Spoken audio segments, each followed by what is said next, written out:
In this video, I'm going to show you how to assemble a set of 17 Ts for the BMW.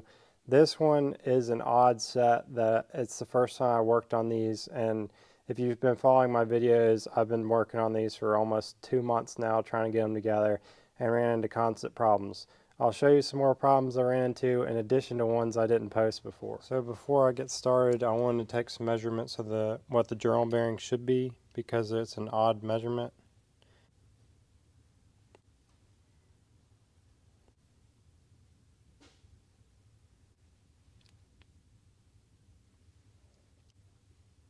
If you're rebuilding these, you want to make sure you check the gaps on the piston rings. I got 4 thousandths. So you put the piston ring, the feeler gauge, and put it into the gap. It's like a tight 4 thousandths on this one. If it's over 7, I would definitely probably question that. If it's 5 or less, then it's good to go. Gaps here, you need to take a feeler gauge and measure in between there. This is a new turbo, and these piston ring seals they appear to be the same as a normal TD03.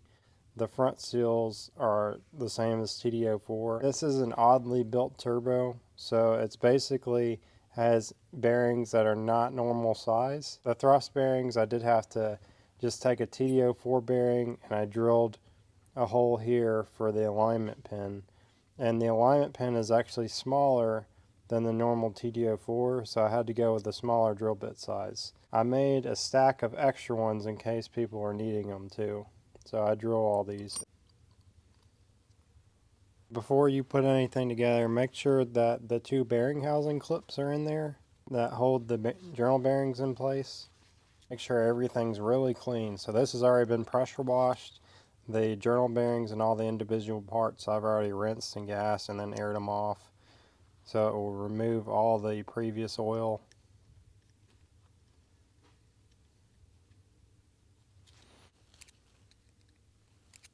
This is the thrust spacer.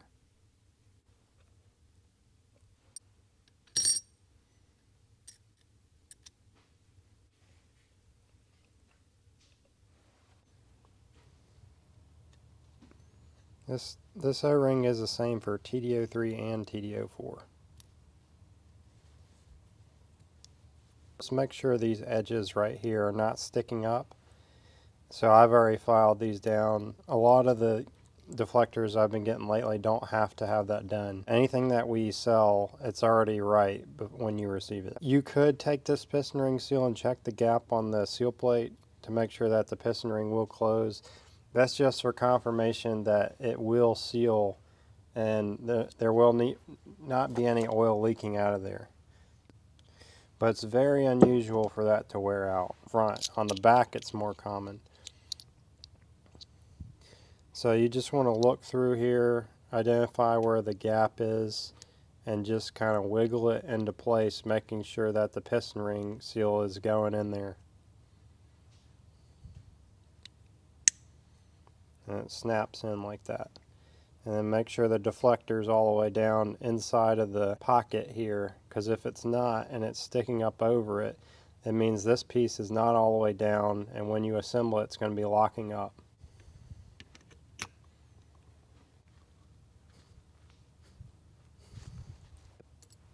This is a pair of needle nose pliers that I've grounded down so that it'll fit inside this clip. You want to make sure it's in there. You can kind of just compress it.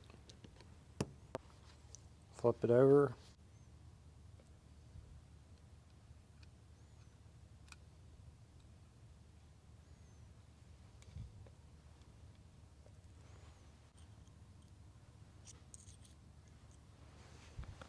Now we're going to install our custom heat shield, which I had to machine down. This one has 2 piston ring seals on it. That is not normal. Most versions do not have 2, they only have 1. And there's other versions of this TD04 series that uses a TD04 rear seal. This one uses 2 TD03s for some reason. These gaps need to be 180 degrees apart. You see the top one and the bottom one. over there. They're 180 degrees apart. Once these are inserted, the gaps will stay in that location. The piston rings do not spin. So we're going to strategically make sure the gaps are on the sides, because if we have them at the bottom, then it seemed like it would probably be more likely to leak out that way, especially if you had an oil drainage problem and oil was backing up. It would meet the bottom of that seal and could leak out. The gaps would be on the ends. Usually I spin the turbine, but since I'm trying to align the piston ring seals, I'm just going to try and press it in, but we don't want to force it. So it's in there. As long as it spins correctly, you didn't bend the seal or anything putting it in there. This is our compressor wheel. Some people get confused calling that the turbine. The turbine is on the exhaust side. O-ring that this came with was too small, so I'm replacing it with the correct size O-ring. Because the compressor nut can still come off even though it's left-hand thread. The nut can still come off from the inertia. We balanced it and then we marked it. I have to line up these balancing marks on this. Should have marked it before you took it apart if you didn't plan on balancing it. You mark the compressor nut and compressor wheel location. The compressor wheel is the only variable in the whole rotating assembly as far as balancing goes. So the nut and the shaft will always be in the same position when it's tight, as long as it's torqued to spec. Not sure how much to tighten the compressor nut, then you could just mark the shaft, nut, and the wheel so that you'll put it in the same position as when you removed it.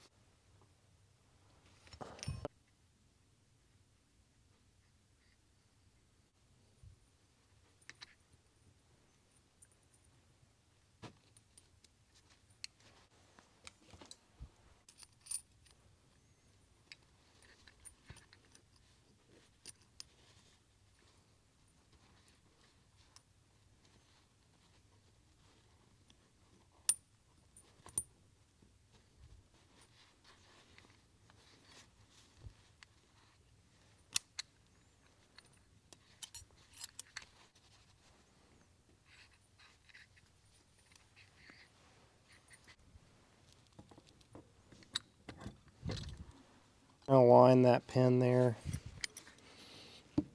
The bearing housings are different front and rear, so you have to make sure that if you have a rear turbo, the coolant ports are on the outlet side. Actually, the coolant ports are always on the outlet side. They're like that on the front turbo as well.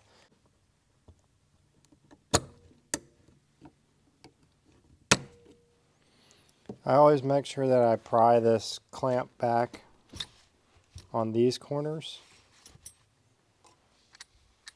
this corner, to make sure it's fully seated. It works pretty well to do this. You just kind of pry there.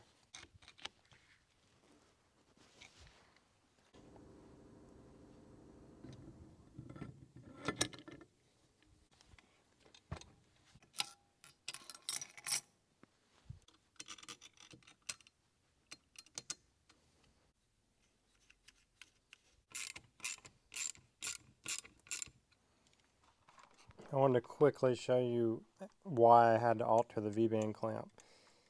I mentioned this in my last video. So I'll tighten it down and show you how it still moves even when you tighten this down, if I didn't alter the clamp. Okay, you can see that I've tightened this down pretty tight.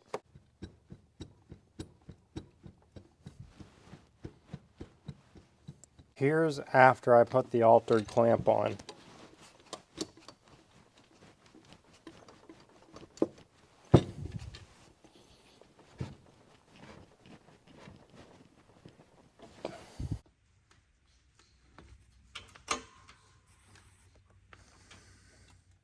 As you can see, that is way too tight. But I can't loosen it up enough for it to matter because there's not enough of an arm there.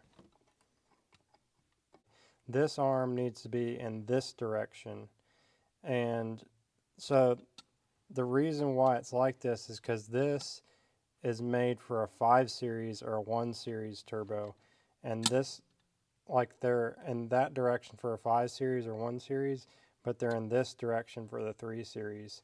So basically what I need to do is cut this arm off and re-weld it in the correct position. It's supposed to be angled over more like that, and then this one's more of like being straight rather than angled over to the left. With these, this will be the finished product of what this looks like whenever I get that arm re-welded, and that should be the last thing to correct these. I still wonder, with the amount of problems that I've run into with this, if these are even going to bolt onto the car. What I'm wondering, the reason why I wonder that is because this is 9 millimeters. And then this thickness is 6 millimeters. I wonder if those studs are even going to stick out far enough, or if you're going to have to replace the studs. So that concludes this video, just showing the assembly of this turbo. I have an upgrade thrust kit for the other version, which is not the same because the whole difference in the thrust bearing. If you need the different version, you could always send us a message on eBay. Our screen name is BMW Racing _6 on there. And if I do come out with products to fix these, I will leave them in the description box. However, I currently don't have plans to do that because I'm not really sure what sizes I need to make some of this stuff yet, and how easy it is for me to get replacement parts. I will make videos on those products if and when I get those.